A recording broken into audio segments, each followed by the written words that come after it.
দাওয়াত খাবো না, মনে হয় দাওয়াত।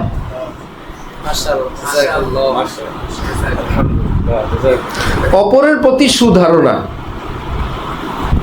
এবং অপরকে আপন করার দুইটা দিক আছে। এই কোরবানিতে উনি আমার এত আপন, এর দুইটা দিক। ওনার জন্য একটু গোশত পাঠানো দরকার, খুব ঠিক আছে। আরেকটা দিক, উনি আমার এত আপন, আমার জন্য ওনার পাঠানো উচিত, এটা ঠিক নেই।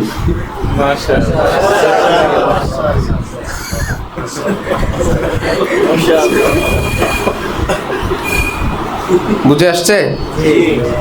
এত খাতির উচিত না, ওয়াজিব। আরেকজনে বলে ফরজ।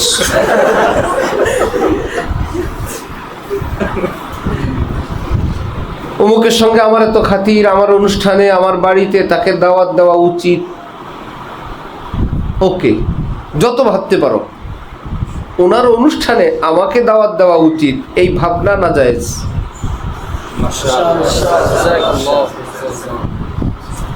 এই ভাবনা কি জায়েজ না নাজায়েজ? নাজায়েজ। কিসের উচিত ওনার? ওনার দাওয়াত উনি জানেন, ওনার হাতে টাকা নাই, উনি শর্টকাট করছেন। গ্রাম দেশে বলে ভাই, চোখ মেললে অনেক মানুষ। একটা অনুষ্ঠান করবে, এই উচিত পার্টিকে থামানোর জন্য মনে চায় না, সম্পর্ক নষ্ট হবে, বিবাদ হবে, শেষে আর বেচারারা নিজেদের সাধ্যের মধ্যে আর কোনো অনুষ্ঠান করতে পারে না। যাকে দাওয়াত দিতে অপ্রস্তুত তাকে দাওয়াত দিতে হয় ফিতনার ভয়ে। ভাই না দিলে অসুবিধা আছে। তাহলে দাওয়াত, এটা কি দাওয়াত হইলো না ডাকাতি হইলো?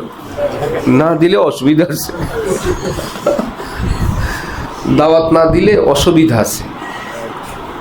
কি দাওয়াত এটা?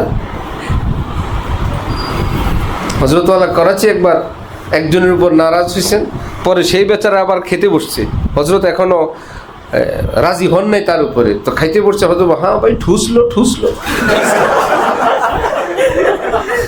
বাংলা হলো বড় বড়।